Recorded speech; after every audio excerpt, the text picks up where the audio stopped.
Bab 13. Mengapa Allah tidak kelihatan? Betapa senangnya jika Allah yang maha baik, Allah yang selalu menyertai kita, bisa kita lihat. Seandainya Allah menampakkan diri di depan kita 1 jam saja, percaya kita pasti akan lebih kuat. Banyak orang berharap seperti ini. Orang beriman juga kadang-kadang terpikir seperti itu.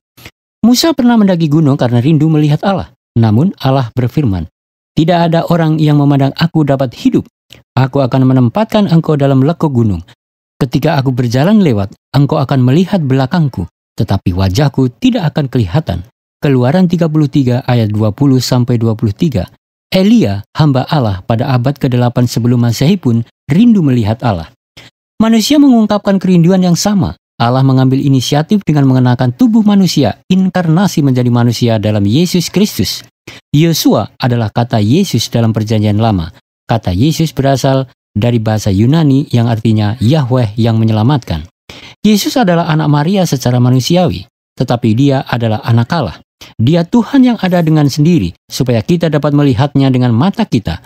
Dia datang ke dunia kita. Melalui kedatangannya, perhitungan tahun yang baru dimulai dan dipakai sampai sekarang. Allah, anak Allah, menampakkan diri kepada kita dengan tubuh manusia yang dapat dilihat oleh manusia. Namun, hal yang aneh terjadi. Manusia sebelumnya berkata, "Saya akan percaya Allah jikalau saya dapat melihat Allah." Namun, ketika Allah muncul dengan tubuh manusia, mereka berkata, "Mengapa Allah begini sederhana? Dia tidak tampan dan semaraknya pun tidak ada. Bagaimana mungkin orang seperti ini adalah Allah?" Akhirnya, mereka membunuh Yesus Kristus, anak Allah, dengan dipakukan di atas salib. Cerita mengerikan ini tertulis dalam Alkitab.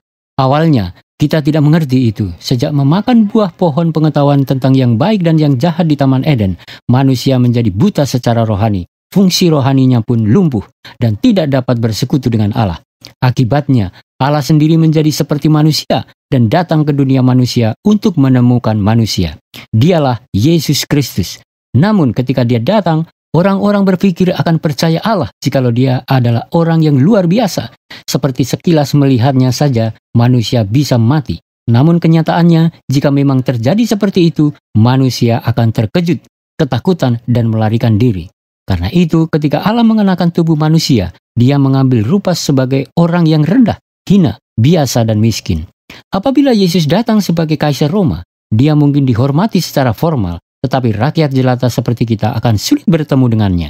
Oleh karena itu, Yesus lahir sebagai anak tukang kayu dan memberitakan kerajaan Allah secara konkret. Akibatnya, banyak orang tidak percaya, bahkan setelah dia menunjukkan kuasanya yang ajaib. Mereka mengidentikan kuasa Tuhan Yesus dengan kuasa Beelzebul, Markus 3 ayat 22. Tuhan Yesus menyatakan dirinya guru dan Tuhan, Yohanes 13 ayat 13. Mujizat Tuhan Yesus meneguhkan dan menjadi bukti dari keilahiannya. Dia membangkitkan orang mati, menyembuhkan orang sakit kusta, menyembuhkan orang lumpuh, mencelikan mata orang buta, dan banyak mujizat lainnya. Dia berusaha meyakinkan manusia akan keilahiannya, namun manusia tetap tidak percaya, dan puncak ketidakpercayaannya ketika manusia mengidentikan kuasa Tuhan Yesus dengan kuasa Beelzebul. Tuhan Yesus pernah membangkitkan orang mati supaya mereka percaya. Ada sebuah desa, Betania, yang tidak jauh dari Yerusalem. Ini adalah desa bagi orang-orang miskin. Di situ ada satu keluarga, Lazarus bersama saudara perempuannya, Maria dan Marta. Yesus dekat dengan mereka dan sering mampir ke rumah mereka. Lazarus yang muda ini mati dan sudah 4 hari di dalam kuburan, sudah berbau. Yesus berkata, "Lazarus, marilah keluar." Yohanes 11 ayat 43. Orang yang telah mati keluar, kaki dan tangannya masih terikat dengan kain. Banyak orang melihat hal itu dan percaya kepada Yesus. Mereka mengaku dia benar Kristus yang diutus oleh Allah. Namun sebagian orang lain menjadi keras dan iri hati karena banyak orang menjadi percaya oleh karena Lazarus yang bangkit. Akibatnya, mereka bermufakat untuk membunuh Lazarus juga.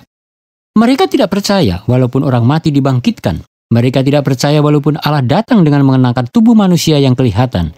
Kesimpulannya, orang yang percaya bukan karena mereka telah melihat. Mereka percaya tanpa melihat dan mendengar. Banyak orang tidak percaya meskipun mereka telah melihat Yesus dengan mata rohani mereka, meskipun mereka tinggal di Yerusalem. Satu contoh adalah Adam, manusia pertama. Ia melihat Allah dan beserta dengan Allah. Ia bisa langsung berbicara dengan Allah di Taman Eden. Namun akhirnya ia percaya perkataan ular, mencurigai Allah dan jatuh. Itulah kisah yang tertulis dalam pasal 3 kitab Kejadian. Sepertinya kita akan mudah percaya jikalau kita melihat mujizat dan tanda, tetapi kenyataannya tidak begitu. Pada zaman Musa, bangsa Israel sudah melihat banyak mujizat. Laut terbelah, mereka minum air dari batu di padang gurun, memakan mana, makanan dari surga. Namun mereka tidak percaya kepada Allah dan akhirnya mereka tidak dapat masuk ke tanah Kanaan, tanah perjanjian. Oksigen tidak kelihatan, tetapi kita percaya ada oksigen. Bukan semua yang tidak kelihatan tidak bereksistensi. Kalau membaca Alkitab, kita tidak sulit percaya kepada Allah. Dan sudah banyak hal yang diberikan Allah untuk dipercaya. Kita dapat percaya melalui segala makhluk yang diciptakannya. Kita dapat percaya melalui firman dalam Alkitab. Kita dapat percaya dengan mendengar suara penginjil. Kita sulit percaya kalau hanya mengandalkan penelitian oleh rasio. Ada orang yang percaya dengan hanya mendengar, tetapi ada orang yang tidak percaya meskipun mereka telah melihat dan pernah memegang dengan tangan. Allah mencari orang-orang yang mendengar, lalu menyadari kebenaran dan percaya. Orang-orang yang memiliki mata yang dapat melihat, memiliki telinga yang dapat mendengar, dan memiliki hati yang dapat memahami. Allah memandang dari surga kepada anak-anak manusia untuk melihat apakah ada yang berakal budi dan mencari Allah. Namun tidak ada seorang pun berakal budi dan mencarinya. Betapa sedih hatinya jikalau kita sudah melahirkan anak-anak, tetapi anak-anak ini tidak mengenal orang tuanya. Betapa pedih hati orang tua yang melahirkan mereka. Jikalau kita makan semua buah-buahan dan makanan tanpa mengucap syukur, malahan berkata, ini semua kebetulan terjadi. Betapa pedihnya hati Allah. Allah telah menurunkan hujan dan memberi sinar matahari pada waktu yang tepat, sehingga semuanya berbuah dengan baik. Namun sampai akhir mereka tidak mengenal Allah. Jika mengulurkan tangan dan membaca Alkitab, mereka akan mengenalnya. Namun, mereka tidak membaca. Mereka mengharapkan Allah menampakkan diri kepada mereka. Ini adalah hal yang tidak bisa dimengerti. Kita semua akan menghadapi Allah langsung dalam pengadilan setelah kematian. Itu tragedi besar karena kita sudah diberikan banyak kesempatan di dunia, tetapi dilewati dengan sia-sia. Dia melihat Allah duduk di tahta pengadilan. Dia akan membawa orang berdosa ke tempat yang tidak diinginkannya. Saya berharap Anda mengenal pencipta Anda dan mengenal juru selamat yang mengasihi Anda sampai mati.